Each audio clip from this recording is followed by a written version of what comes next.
Sebelum berinvestasi properti, ada 3 hal mendasar yang harus diketahui sebelum mulai investasi. Yang pertama adalah tahu tujuannya apa. Investasi properti tujuan utamanya apakah ingin mendapatkan capital gain, pertambahan nilai, atau ingin mendapatkan aliran kas atau cash flow.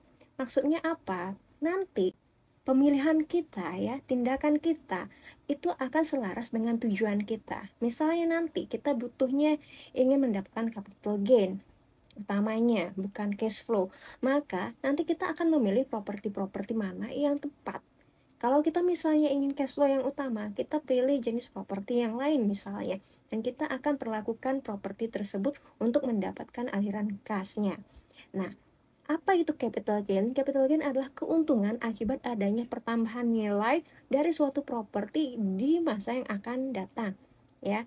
Dan itu hanya akan terrealisasikan, capital gain terrealisasikan atau kita dapatkan manfaatnya itu ketika kita nanti menjual properti tersebut, ketika nanti ditransaksikan ya.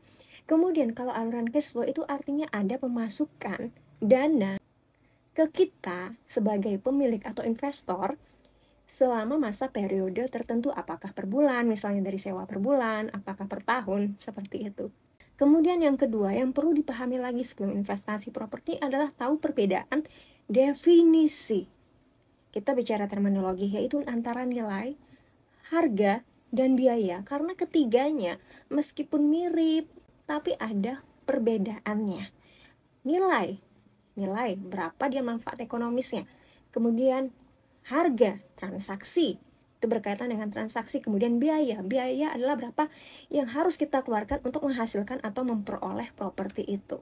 Nah, itu sebenarnya video tentang perbedaan nilai, harga, biaya sudah pernah Penilaian ID jelaskan di YouTube Penilaian ID. Silahkan lihat ya.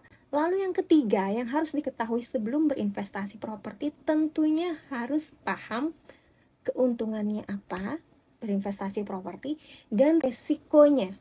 Resiko dari investasi properti apa? Karena sebelum kita terjun ke sesuatu hal, kita harus bisa mengukur resikonya sebesar apa, keuntungannya sebesar apa, sehingga apakah investasi yang kita lakukan akan sepadan dengan risiko dan juga tingkat keuntungan yang akan kita dapatkan.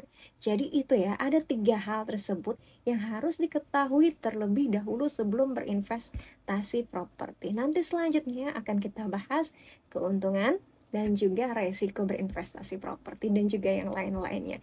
Jadi, jika merasa video ini bermanfaat dan juga tulisan atau artikel di website Penilaian ID bermanfaat, silakan subscribe. Bye!